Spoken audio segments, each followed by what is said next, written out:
In this video, I'm going to tell you the MacBook Pro version that nobody should buy, but most people will.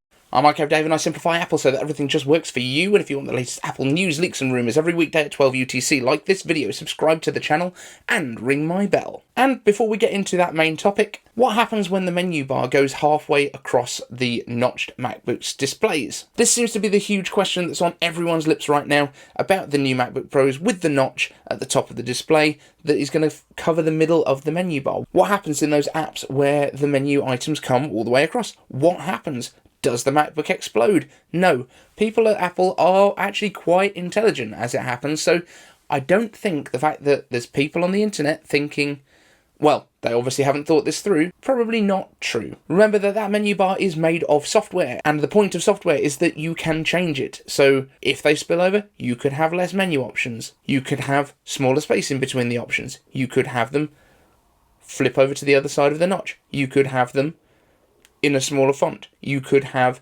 less of those menu drop downs and just put more of the options into one of them.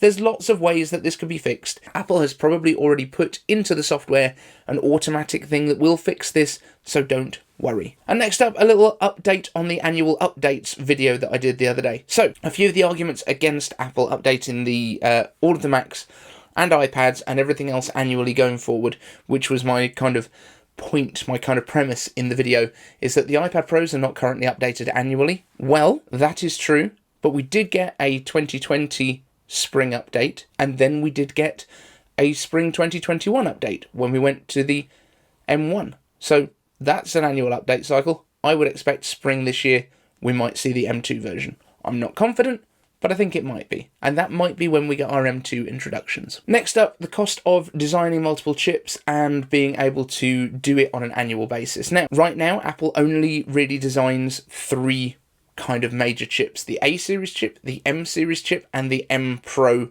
/ Max chip. The M Pro and Max chips are the same. They cut off the bottom third of the die for an M Pro chip. The extra 16 GPU cores are all in that bottom third. That is why it was called Jade C Die and Jade C Chop. The chop version is the one that's got that bottom third chopped off. So actually Apple is creating an A series chip for the iPhones, which is where they do all of their core development, so the cores are ready to go into these other chips. Then they do the M series chip, which is what would have previously been known which is what would previously have been known as the A14X. That's what M1 is. They put a few extra features in there, but it's basically what that would have been. And then they also now make the M Series Pro chip or the M Series Max chip. It's one chip design and then they remove a chunk of it. They don't necessarily make it with those bottom chunks on, that's not what I'm trying to say, but it is a shortened version of the same chip. The top 2/3 of the M1 Max chip is the M1 Pro. Hopefully that will make sense. For a company that is the size of Apple, the world's most valuable company, I think they can afford to have enough engineers on staff to be able to make 3 chips a year. Intel does a lot more than that. AMD does a lot more than that. I think we're going to be okay. If they need to get an extra guy in to help out Johnny Sarugi in his lab, because I know he's got a lot of workload on trying to make 3 chips a year, plus obviously, yes, there's watch chips and stuff like that, but they're not a major development compared to these. So if Apple needs an extra bloke to come in, an extra pair of hands for Johnny Sarugi to hold the soldering iron, brilliant. Get the guy in. The question that I would pose is, if you are looking for the most powerful Mac that you can get, are you going to want to get one that's been out for 18 months already, and it's still 6 months away from getting an update? I don't think you are. Previously, Apple has pretty much done annual updates for the Intel models, certainly on the MacBook Pros, on the MacBook Airs, all those kinds of things. Yes, the Mac Mini got neglected. The iMac got pretty much annual updates. I think the average days between updates was something around 300, so quite often a little bit more than annually. Now, if Apple is making these core architectures that's going to go into their iPhone every year, which they manage to do like clockwork, never a problem, always manage to get some increases in the performance each year, why would they not put those same cores that they've already designed into a slightly bigger chip and throw it into the MacBooks that they've now already designed? The issue at the moment is that they're trying to roll out new designs for a lot of these products. So there's the engineering challenges. Once all these machines are set up, you basically put a different board in it, and Bob's your uncle. Away you go. So I don't think there is an issue there. Now, the cost of chips versus the cost of lost sales, I think is going to be minimal, because Apple is just going to make sure that they have the most up-to-date stuff available when you want it. There is no suggestion here that people would want to update their own Macs every year. Some people will, but the vast majority will hold on to them for 3 or 4 years. But you want to make sure that when you are ready to buy a new Mac, there is a fresh one ready and waiting for you. You don't go to the bakery and buy a loaf of bread that was baked 4 days ago. You want bread that was baked that morning, even if you're not buying bread every single day. Make sense? Excellent. Also, Apple gets the marketing advantage of having a schedule. There is a big reason that the iPhones come out at the same time every year, pretty much. We had an issue last year. There was a bit of a pandemic going on. We've dealt with that now. But Apple has a huge advantage by having an event that comes at this time of year. Everyone kind of expects, okay, we're going to get this. So the way that I think we're going to see things happen, we're going to get our A series chip, the A15, for example, this year in September. Then we're going to get our M series chip that uses the same cores in the springtime. And then we'll get our M Pro or M Max series chip around about September, October the following year. So we get all of the extra performance cores at that point once they've nailed down all the manufacturing issues. Our iPhones get the quickest chip every year. It's a bonus, but then the M series chip has more cores, so it is faster. And then the Pro series chip gets even faster, and we see a little preview of what might be coming next year in the Apple Silicon Macs. I think that works really well. I think Apple could be pushing towards having more than 2 or 3 events a year as well. I think we could almost see like up to 6 events a year. March and April events, followed by WWDC in June, and then September, October, November. That could easily be a cadence that they run every year. Let me know what you think of that down in the comments. Onto the MacBooks. I know this is a long video. I'm sorry, it's going to be a big one. So, onto which MacBook Pro people absolutely should not buy, but will far more than any of the others. So today is when the review is going to be coming out of the MacBook Pros with Apple Silicon, with those M1 Pro and M1 Max chips. So we'll be getting a lot more idea today of how they're going to perform in the real world. There will be people testing them on video rendering, on all the good stuff. Today's going to be very interesting. There's also going to be, I think, reviews of the new HomePods and AirPods coming today too. So we will update you. We'll put some shorter videos out if there's anything interesting that we need to pick up on. But the models, the entry-level chip, and remember you can kind of get all of these chips across both sizes. The size doesn't really make a difference to the performance with these. But we have an 8-core, 14 GPU MacBook Pro, and we have a 10-core, 16 GPU MacBook Pro. These are the 2 Pro chip options before we get into the Maxes. Now, the 8-core is most likely going to be around about 40% faster than M1. That's what my expectation is. And the 14 GPUs, you know, you're going to get some really good performance out of this thing. I don't think there's going to be any issues with that. This is the one that starts at 2,000. This one has 16 gigabytes of unified memory, and it has 512 gigabytes of storage on board. So that's not actually a bad value at all when you consider that you're also going to get a 14-inch mini LED display. You're going to get the improved camera. You're going to get great battery life. You're going to get all those new ports, so you don't need to go out and buy hubs unless you still have a USB-A thing that you must plug in, and you cannot find a cable for it. You know, maybe there's one out there. And then we move up to the M1 Max chips, and these all have the 10-core CPU, which is 2 Ice Storm efficiency cores and 8 Firestorm performance cores. Now, the 8-core version that we were talking about before, we believe will have 2 efficiency cores and 6 performance cores. So that is basically a binned chip where there were some errors in the manufacturing process, so they disabled the cores that aren't working, up to 2 cores, and it basically means that there is a much better yield out of the whole die in general, the big silicon wafer that is coming out. It means they can actually sell a lot more of it, and it gives us the entry-level options, which can bring the price down overall for everyone. So that is a win-win situation. So with these 10-core chips in the Max, we have a 24 GPU option. So again, this is where there are some GPUs that have an error on them, and we have a 32-core GPU Max version, which is the one with the absolute best performance. These Max chips can go up to 64 gigabytes of RAM. They start at 32 on these and go up to 64, and the Pro chips are 16 and 32 gigabyte options for the memory. I don't have a problem with any of these systems. I don't think that there are any of these systems that are necessarily a bad buy. There are some that the vast majority of people don't need, but in fact, all of these MacBook Pros are to the level that most people don't need.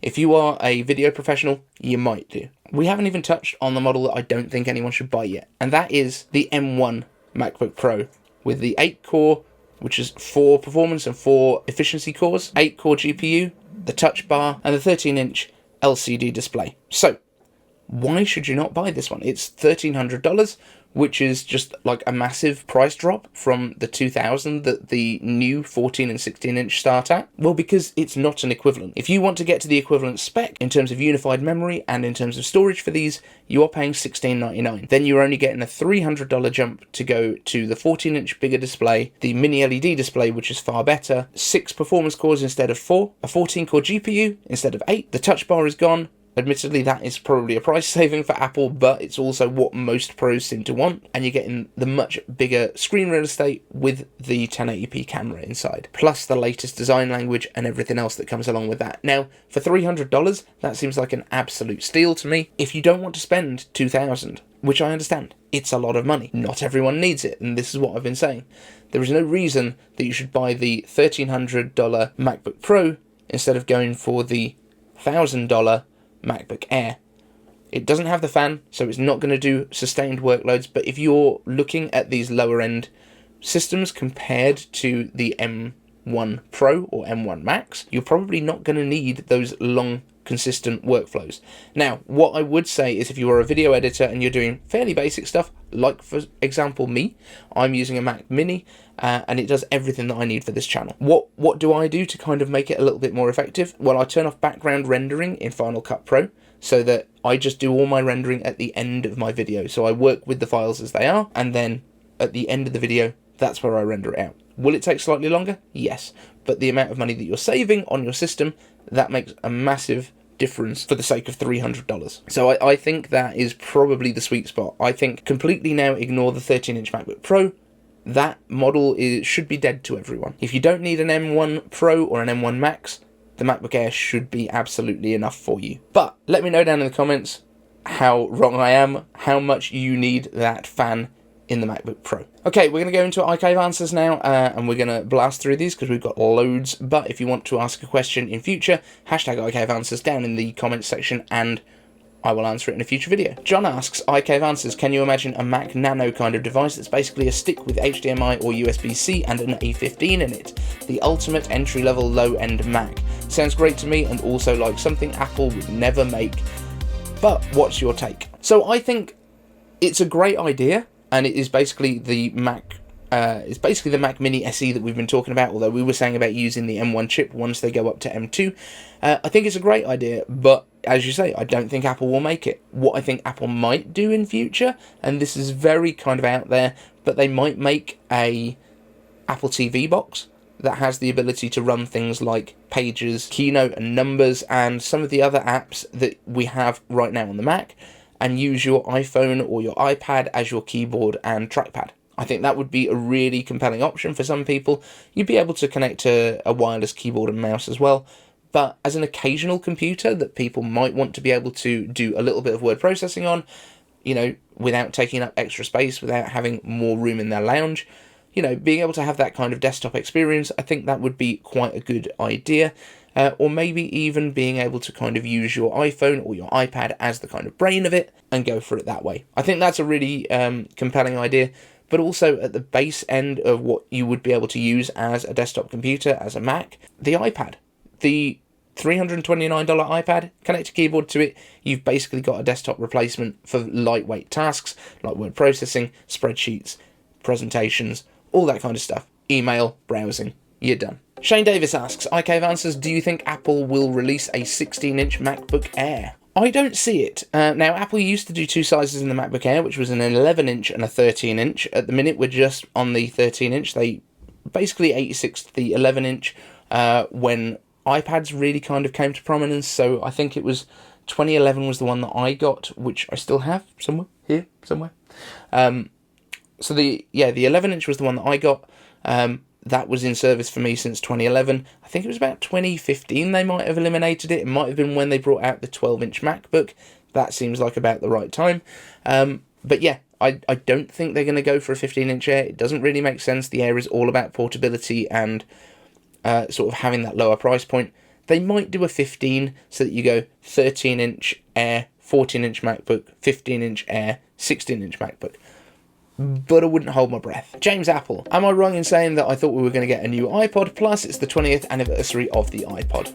I gave answers. I don't think we were ever going to get a new iPod. There were some rumours around there, and there was some renders that were done by different people, but I don't think there was actually any real chance of getting this. I did say that the only way they would do it is if they did a redesign and also put a DAC into it so that you could use it for Apple lossless music, and that would be kind of the use case for it.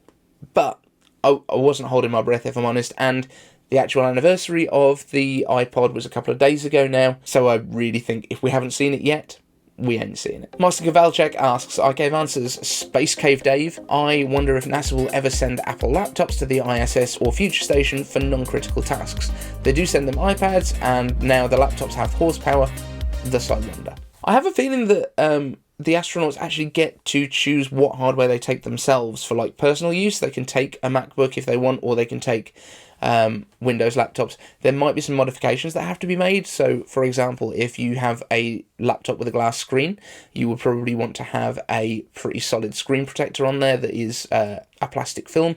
The last thing you want in space is little shards of glass flying around because you dropped your MacBook. I mean, you don't drop it in space, but you know, if it crashes into something. But yeah, I don't see that there's any reason that they couldn't, but I don't think they have yet. I'm sure there's been MacBooks on the ISS. I will do some research. Joe, IK answers, when will the polishing cloth come in different colours, like the HomePod Mini? And also Team Kinetics asks, with the introduction of the cleaning cloth, could Apple bring back the iPod or /iPhone sock? What did you think of the iPod sock on release? So yeah, there's a couple of things on this polishing cloth that I want to touch on. First of all, the issue of colours. I don't know about you, but I think Apple has absolutely nailed it because it is sold out until next year already. It's a $19 polishing cloth to keep your screen clean. So Apple has nailed this with the just one colour option, which is exactly what they did with AirPods when they first released, and they absolutely flew out, completely sold out for months and months and months. So one colour is actually the best thing, and I think Apple should eliminate all colour in all products. Everything should just be white from now on. In terms of the iPod sock, what did I think of it on release? I didn't think anything of it on release because Apple wasn't even on my radar when it came out. That being said, there aren't iPods anymore really, so I don't think they sell enough iPods to make it worthwhile, and iPhone sock I think is called My Pocket. So I don't think Apple's going to start selling pockets. Lars Anderson asks, IK answers, will we get a 30-inch or 32-inch iMac? And what about the specs of a refreshed version of the cinema display? Is it true we'll get a 4 M1 Max SoC in the next Mac Pro? Okay, so quite a lot to unpack there. So in terms of the 30 or 32-inch iMac, it looks like we're going to be getting a 27-inch iMac again. That's what the rumours are saying right now, and it's coming from Ross Displayman, who we've mentioned in a few of the previous videos, and he has not been wrong yet. So it may be that there are issues with producing the mini LED displays at larger sizes, not quite sure.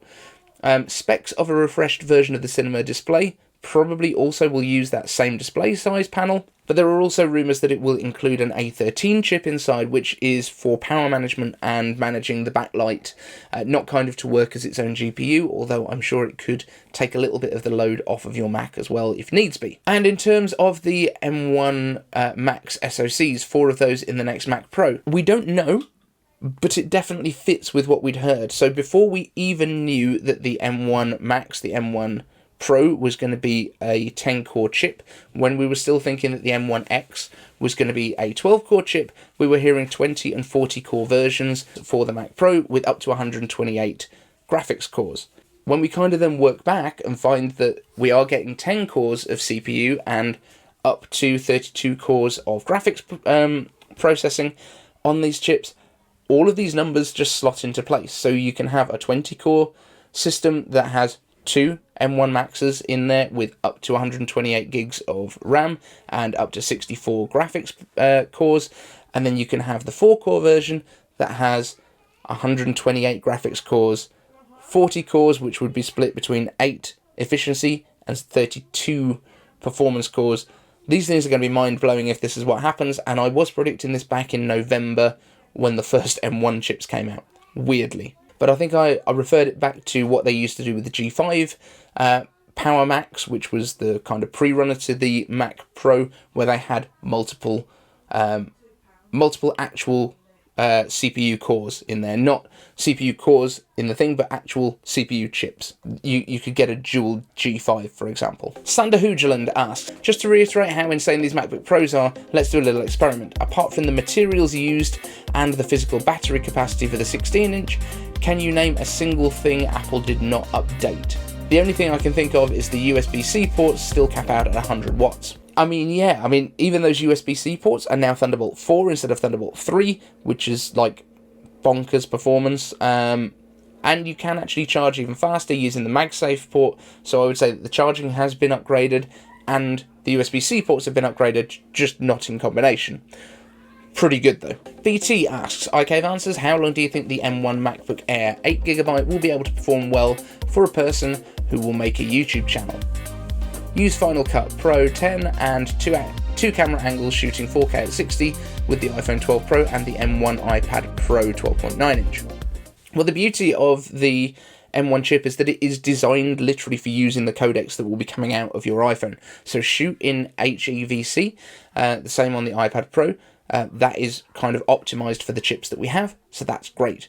In terms of how long it will be able to perform, it depends as well how big your projects are going to be, but I would say that it's going to do well for quite a while. I am basically making this whole channel on the equivalent of that. It's the M1 Mac Mini with 8GB of unified memory and 256 gigs of storage, so it's pretty good. Tim Kinetics asks, iCave Answers, before the review embargo is over, do you have any predictions on real-world performance of the M1 Pro and M1 Max processors in common tasks like video editing, video rendering, and outputting images from Lightroom, etc.? Yeah, I think it's going to be really good.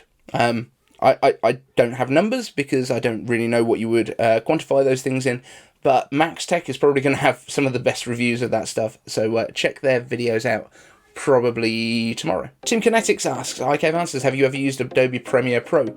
I've always used it, but now considering moving to Final Cut Pro with the new MacBook Pro.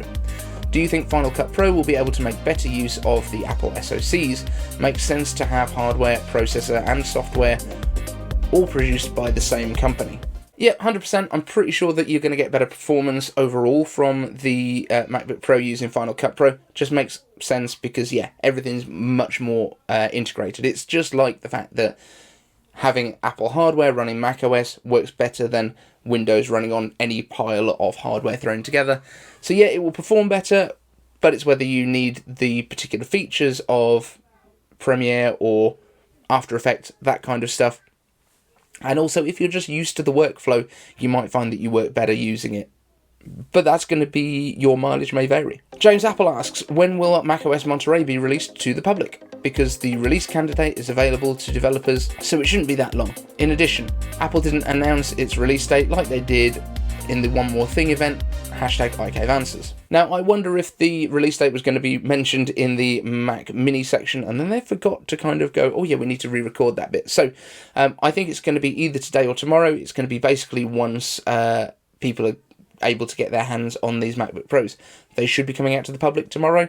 Reviewers will be publishing their stuff today. Probably today, in fact, so that there's less weight on those servers tomorrow. So look out for that later today. Thank you so much for watching, guys. If you've got any questions you want me to answer in a future video, #iCave Answers down in the comments section. And if you haven't subscribed yet, you've got this far in the video. It's a long one, so you probably should. Thanks so much for watching. See you later.